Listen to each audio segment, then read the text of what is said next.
On the afternoon of November 26, 1922, in the Valley of the Kings on the west bank of the Nile, an English archaeologist named Howard Carter made a small hole in a plastered doorway that had been sealed for more than 3,000 years.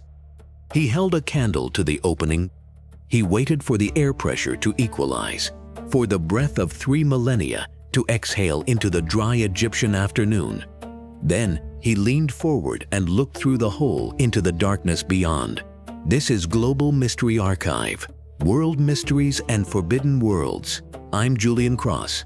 Tonight, we're traveling to Egypt's Valley of the Kings to explore the tomb of King Tutankhamun, a lost world artifact, and a story that still refuses to give us all its answers.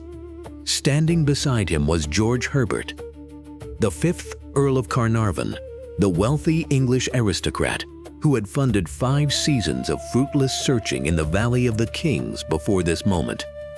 Carnarvon asked the question that the situation demanded. "Can you see anything?" Carter was silent for what must have felt, to everyone present, like a very long time. He was looking at gold, at animal-shaped couches and alabaster vases and gilded chariots, and the accumulated treasures of a pharaoh's burial, undisturbed since a boy king had been laid to rest in this chamber in approximately 1323 BCE. He turned back to Carnarvon and gave the answer that has become one of the most famous sentences in the history of archaeology. Yes. Wonderful things. 5 months later, Lord Carnarvon was dead, and the story of the curse of the pharaohs had begun. Howard Carter was not a man of great personal fortune or aristocratic connection. He was the son of an artist, largely self-educated in Egyptology, who had come to Egypt as a young man and spent decades working in the field, drawing, excavating, developing the meticulous methodological approach that would eventually make him the most significant archaeologist of his generation. His partnership with Lord Carnarvon began in 1907 and was, from the beginning, a practical arrangement between a man with knowledge and a man with money. Carnarvon was a passionate amateur Egyptologist whose wealth allowed him to fund excavations that professional institutions could not afford. Carter provided the expertise. Carnarvon provided the resources. Between them, across 5 seasons of work in the Valley of the Kings, they found almost nothing. The Valley of the Kings had been thoroughly picked over. By 1922, Egyptologists had largely concluded that the valley had yielded its significant secrets, that the royal tombs it contained had all been found, most of them plundered in antiquity, their treasures scattered or lost. Carnarvon was considering ending the financial commitment. Carter persuaded him to fund 1 more season. On the 4th of November 1922, a member of Carter's excavation team uncovered a stone step beneath the debris that covered the valley floor. Carter ordered the excavation of the steps, and by the following day, a complete staircase had emerged, leading down to a sealed doorway bearing the cartouche of the royal necropolis and, crucially, the name of a pharaoh, Tutankhamun, the boy king who had ruled Egypt briefly in the 14th century CE, died young and been buried in a relatively modest tomb, whose location had been obscured by the construction of a later tomb above it. A pharaoh so minor in the historical record that his name had been struck from official lists by his successors. A pharaoh so forgotten that his tomb had escaped the systematic plundering that had emptied virtually every other royal burial in the valley. Carter telegraphed Carnarvon immediately. The Earl traveled to Egypt, and on the afternoon of November 26th, the sealed inner door was breached, and Carter looked through his candlelit hole into the most intact royal burial ever discovered. The world would not hear about it quietly. The curse of Tutankhamun's tomb, as it entered the popular imagination in early 1923, had a specific textual foundation, or appeared to. News reports in the weeks following the opening of the tomb described an inscription found at the entrance, warning that death would come on swift wings to whoever disturbed the pharaoh's rest. The phrase was vivid, specific, and perfectly calibrated to the public appetite for Egyptian mystery that had been building since the tomb's discovery was announced. There was one problem. The inscription, in the specific form that newspapers reported it, does not appear to exist. When Egyptologists examined the actual texts found in and around the tomb, they found various protective formulae, standard elements of royal burial practice, invoking the protection of the gods for the deceased, and requesting that the dead be left in peace. These texts are present in many Egyptian tombs of the period and reflect genuine ancient Egyptian beliefs about the relationship between the living and the dead. But the specific, dramatic warning about swift-winged death, the phrase that became the symbolic statement of the curse, is not among them, at least not in any confirmed inscription. The apparent origin of the curse legend involves several contributing factors. Arthur Conan Doyle, the creator of Sherlock Holmes, who by 1923 had become a committed spiritualist, gave newspaper interviews in which he suggested that elemental spirits placed by Egyptian priests to guard the tomb might be responsible for any deaths among the excavators. His celebrity gave the idea currency far beyond what it would otherwise have enjoyed. Marie Corelli, a popular novelist of the period, wrote a widely circulated letter warning of dire consequences for those who violated the tomb. Her warning predated Lord Carnarvon's death by several weeks, which allowed it to appear, in retrospect, prophetic, and the press, the global newspaper industry of the 1920s, newly connected by telegraph and radio, hungry for dramatic stories from an excavation that had already produced the most spectacular archaeological find in memory, amplified, embellished, and in some cases simply invented details that served the narrative of supernatural retribution. The curse was, in significant part, a media creation. But Lord Carnarvon was genuinely dead. George Herbert, the 5th Earl of Carnarvon, died on the 5th of April 1923 in the Continental Savoy Hotel in Cairo. He was 57 years old. The cause of death was blood poisoning, septicemia resulting from an infected insect bite on his cheek that had been accidentally opened while shaving and had developed into a systemic infection.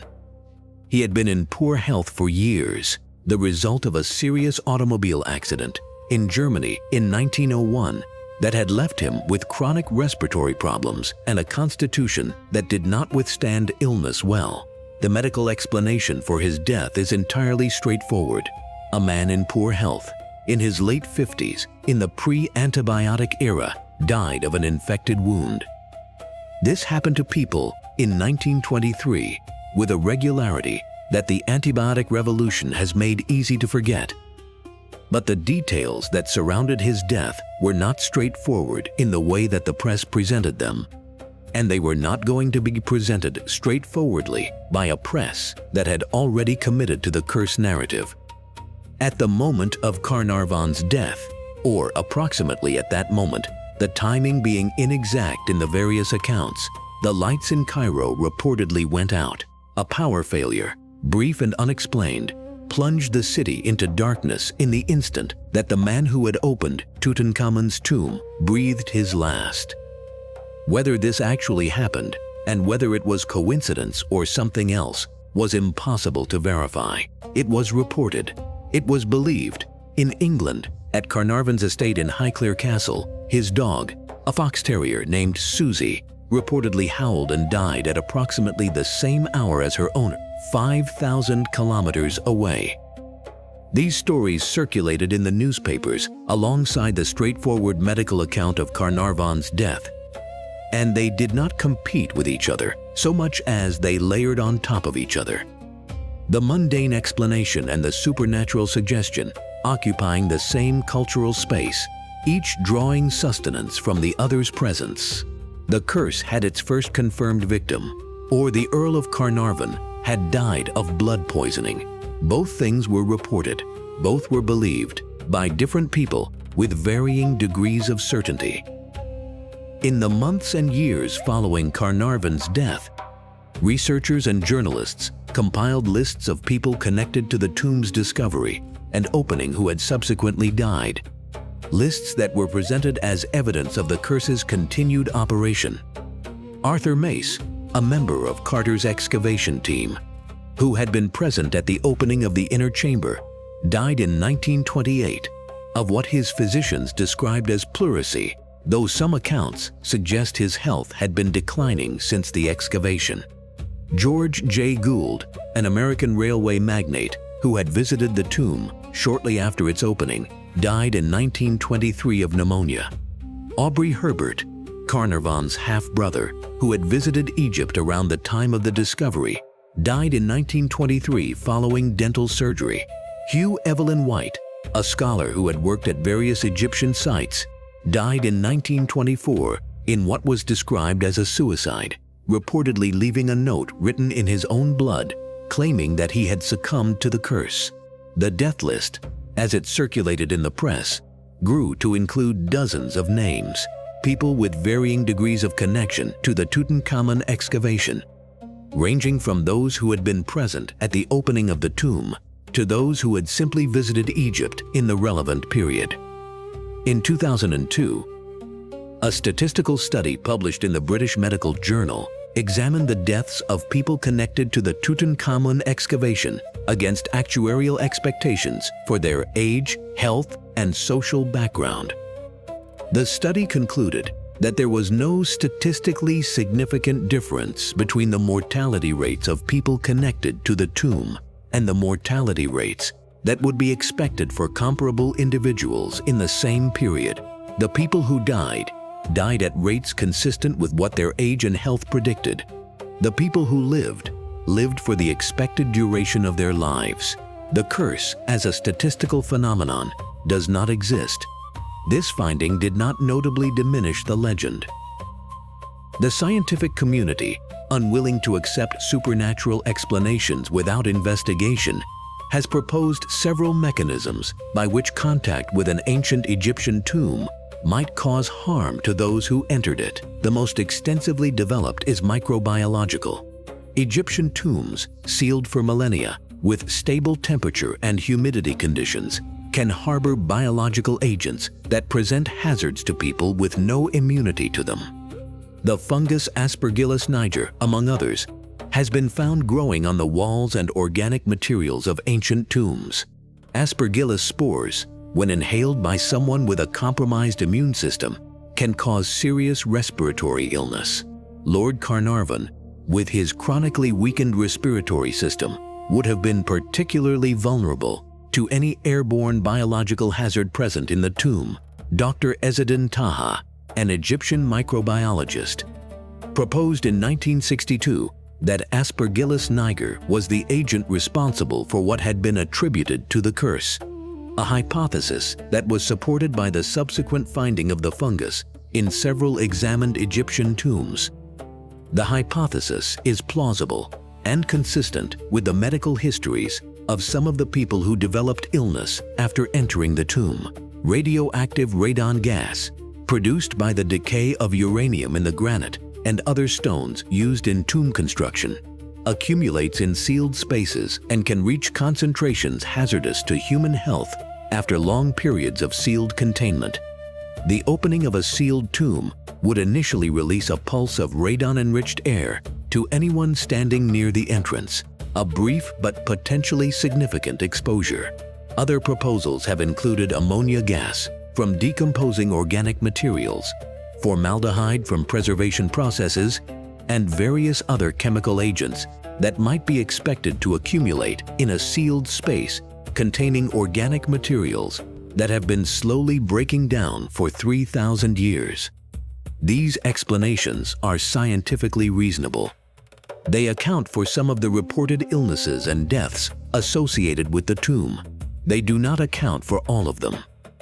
Many of the deaths on the curse list occurred in people who had limited or no direct contact with the tomb interior, and many occurred years or decades after any exposure would have been relevant. The scientific explanations are partial, they are not complete, and they say nothing about the dog in Highclere Castle. Whatever the status of the Tutankhamun curse as a literal phenomenon, The ancient Egyptians did believe in the power of words and symbols to protect the dead, and that belief was genuine, sophisticated, and central to their understanding of the relationship between the living and the dead. The ancient Egyptian concept of Heka, usually translated as magic, was not the occult fringe of Egyptian religion, but its mainstream. Heka was understood as the fundamental creative force of the universe, the power by which the gods had created existence and by which human beings could participate, in a limited way, in that creative process. A priest who knew the correct words and performed the correct actions could invoke real effects in the world, could heal the sick, could protect the dead, could communicate with divine forces. The texts placed in Egyptian tombs, on the walls, on the coffins, on the objects buried with the deceased, were not decorative. They were functional.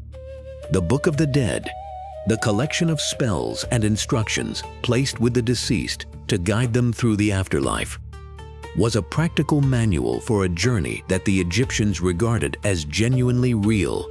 The protective formulae on tomb walls were understood to have genuine power to guard the space and the body within it. Some of these texts do contain what can be read as warnings or threats directed at tomb violators. Texts in various Egyptian tombs from different periods invoke the protection of specific deities against anyone who disturbs the burial. Some of these texts promise consequences for violators, not in the vivid terms of the newspaper curse, but in language that makes clear that the tomb's protection was intended to be active rather than merely symbolic. Whether these texts represent a genuine tradition of effective protective magic, whether the Egyptians' understanding of the relationship between words and reality was fundamentally correct in some way that modern secular thinking does not accommodate, is a question that lies beyond the reach of scientific methodology. What we can say is that the people who created these texts believed they worked, and they spent considerable effort over 3,000 years of continuous practice, refining and elaborating the technology of protecting the dead. Whether any of that protection is still operational, in any sense, in the tomb of Tutankhamun, that is the question that the legend of the curse has been asking, in its dramatic and distorted way, since 1923. The most significant challenge to the curse as a literal phenomenon is the life of the man most responsible for opening the tomb. Howard Carter lived until March 2, 1939, 16 years and 4 months after he breached the inner door of Tutankhamun's burial chamber and held his candle to the hole. He spent much of that period completing the meticulous documentation of the tomb's contents, a project of extraordinary scale involving the recording, conservation, and analysis of over 5,000 individual objects, each requiring careful handling and description. He was in more sustained, more intimate contact with the contents of Tutankhamun's tomb than any other person. He handled the objects. He worked in the burial chamber for years. If the curse had a primary target, Carter was surely it, the man who had violated the Pharaoh's rest more completely and more persistently than anyone. He died of lymphoma, cancer of the lymphatic system, at the age of 64, a serious illness, not a young death for a man of his era and his health history, not a death that required supernatural explanation. Carter himself was dismissive of the curse throughout his life. He spoke of it with the impatience of a professional scientist confronting what he regarded as popular superstition. He understood the cultural power of the legend. He had watched it grow in real time from the first reports of Carnarvon's death, but he refused to indulge it, whether his refusal reflected genuine disbelief or the pragmatic judgment of a man who needed to continue working in a tomb that half the world believed was lethal. We cannot entirely know. Carter left no extended private account of his feelings about the curse that might reveal what he thought when he was not performing scientific rationality for a watching world. What he left was the work, the 5,000 objects documented, conserved, and delivered to the Egyptian Museum in Cairo, the publication records, the photographs, The meticulous notes that remain the foundation of Tutankhamun scholarship a century later. Howard Carter gave his professional life to a pharaoh who had been forgotten for 3,000 years. The curse, if there was one, chose not to collect him, or it was merciful, or it was never there. Tutankhamun was buried approximately 1323 BCE with the full weight of ancient Egyptian belief in the continuity of the self after death, the conviction that the person who had ruled Egypt as a living god would continue to exist, continue to have needs and desires, and the capacity to act in the world, and would require protection for the eternity that the Egyptians believed death began rather than ended. The objects in his tomb were not symbolic. They were functional provisions for a continued existence. The spells on the walls were not decoration. They were operational protection for a being that the Egyptians understood to still be present, changed in form, operating in a different register of reality, but genuinely present and genuinely capable of interaction with the living world. Whether that understanding was correct, whether Tutankhamun or any aspect of what Tutankhamun was persisted in any form for 3,000 years after his burial, and was in any sense disturbed by the breach of his chamber in 1922, is a question that science cannot answer, and that the curse legend has dramatized in the only vocabulary that the popular imagination has available for it. Lord Carnarvon died of blood poisoning. Arthur Mace died of pleurisy. George J. Gould died of pneumonia. And Howard Carter, the man who opened the tomb, who handled its contents for 16 years, who was most intimately and most persistently in contact with whatever was inside that chamber, died at 64 of cancer, his life's work complete. The statistics say there was no curse. The stories say otherwise. And the gold still shines in the cases of the Egyptian Museum. The face of the boy king on his burial mask, looking outward with the composed, unrevealing expression of someone who has decided, 3,000 years ago, not to explain himself to anyone. The wonderful things are still wonderful. And they are still, in their quiet way, asking to be left alone. This has been Global Mystery Archive. Good night. And remember, some mysteries never sleep.